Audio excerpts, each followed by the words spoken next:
E a questo punto iniziamo a parlare di matrimoni, ma un po' a modo nostro.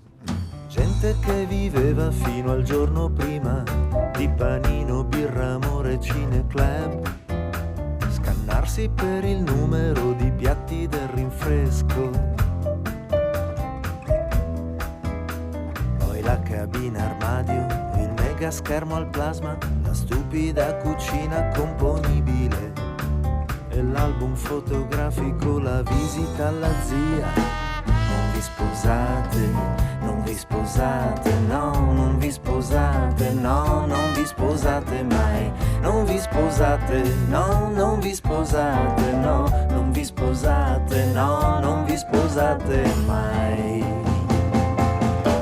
Pensate se questo brano venisse cantato in chiesa il giorno in cui vi sposate, farebbe il paio con la scena di In Out, quando lui, il prete, chiede: vuoi tu prendere il tuo legittimo sposo? E lui dice: sono gay. Vabbè, e a questo punto, dunque, chi è questo signore, Felicia carissima? E allora adesso parliamo appunto di matrimoni. Questo signore chi è? Vediamo se la pasticchina Io ti ho detto una bugia prima, non l'ho presa stamattina, quindi non me lo ricordo. Vabbè, si chiama Marelli ed è un cantautore bravissimo. Dunque parliamo di matrimoni, hai detto, giusto? Sì, e parliamo di matrimoni con Amedeo Colella, scrittore ed umorista napolitano. Va bene, benvenuto Amedeo. Buongiorno Federico, buongiorno Felicia. E buongiorno anche a Giusy, che è qui con noi, che per il momento ha detto no comment sui matrimoni. Vedremo se adesso, magari sull'uccherata dai soldini di cui ci stai per parlare, magari cambia idea, perché quello di cui ci parli è una tradizione che tu ci dirai che risale al tempo dei Borboni, ma io ti posso garantire che, avendo una casa in Tunisia e avendo partecipato a molti matrimoni in Tunisia anche recentemente, è ancora perfettamente attiva questa usanza lì.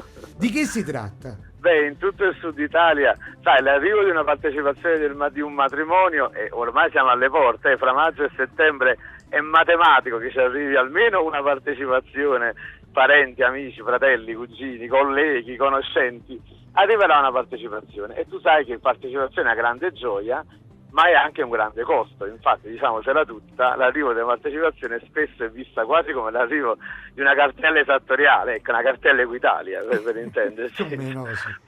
E come si calcola? Mi arriva questo questa... è il vero problema che si pone, perché è prassi ormai in tutto il sud Italia, ma ormai è sempre più diffusa, di regalare denaro contanto, di fare cioè a busta un matrimonio. Ecco.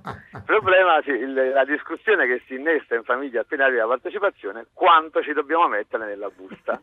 E quindi ovviamente i dibattiti sono più ampi. Naturalmente, se i parenti sono della moglie, l'importo è molto più elevato, questo è naturale, no? Il parente in questione, appartiene al ramo del marito, l'importo è molto più basso. Diciamo, io per evitare brutte figure ho deciso di scrivere una regola matematica fissa, in maniera che una volta per tutte si determina un importo e non facciamo brutte figure. Bene, allora segniamo tutti. Allora, vai. Il dato di partenza ovviamente è il costo presunto del matrimonio, cioè quanto costerà sto pranzo di matrimonio dove ci inviteranno. C'è sempre un parente che fa sapere la notizia, oppure oggi con internet, insomma, non è difficile avere le informazioni. E quindi supponiamo, scusami Amedeo, di avere una partecipazione al matrimonio dei reali di che lo ricordiamo il 19 maggio. Esatto, 19 maggio. Falla su quello. Lì è abbastanza facile. Ho letto che ci sono 30 milioni di euro di spese presunte per 4.000 invitati. Urca. Dunque 30 milioni diviso 4.000 fanno 7.500 euro a testa. Quindi diciamo l'importo presunto si moltiplica per il numero di persone che parteciperanno. Io e mia moglie, quindi siamo già a 15.000.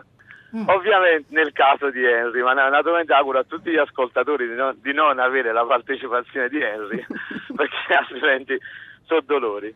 Questo importo però chiaramente deve essere aumentato almeno di 3-4 coefficienti. Prima di tutto mica c'è solo il costo del matrimonio, ci stanno altre spese, e quindi almeno un 30% come regalo. Poi c'è il coefficiente di parentela, una cosa è se sei fratello, se sei un amico, se sei cugino, tutto cambia naturalmente. L'altro coefficiente è quello invece di spacconeria, di squarcioneria, diciamo a Napoli, cioè siamo a fare una bella figura, bisogna metterci molto di più naturalmente. E il quarto coefficiente è quello di riconoscenza. Se hai avuto un piacere dagli sposi, questo è il momento di sdebitarsi. Calcoli alla mano, la cosa è abbastanza complicata, io con Henry me la caverei insomma con circa 20.000 euro se andiamo io e mia moglie, però c'è una regola finale: l'importo determinato in ogni caso non deve superare l'importo che lo sposo mise nella busta del tuo matrimonio. Ovviamente quello è il limite massimo.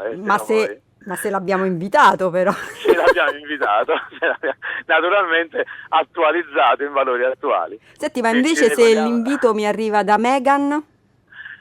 Se arriva da Meghan, insomma, i costi. Guarda, se porti tuo figlio stai attenta, perché i bambini pagano 50%, ma 50% di 7.500 euro pure una bella cifra. Io direi di lasciare a casa i bambini. Giusy, questa che cosa ansia, ti ha no, fatto... io ho ansia proprio, ansia. Non ti ha fatto cambiare idea? No, al contrario. No, io spero, ora ho rafforzato la mia.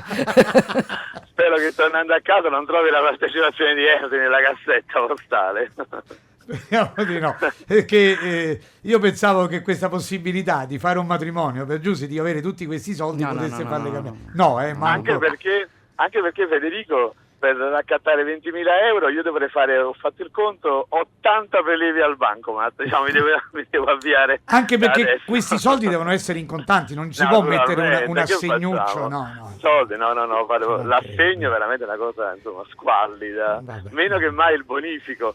Recentemente ho ricevuto una partecipazione in cui c'era addirittura l'IBAN sulla partecipazione. No, ma francamente lo trovo squallido. Quindi l'unica speranza è ricevere un invito da qualche disgraziato, di quelli che fanno proprio sai, il rinfresco al banchetto per strada, la street Si va food. a pranzare in una bettola da 4 soldi. Vabbè.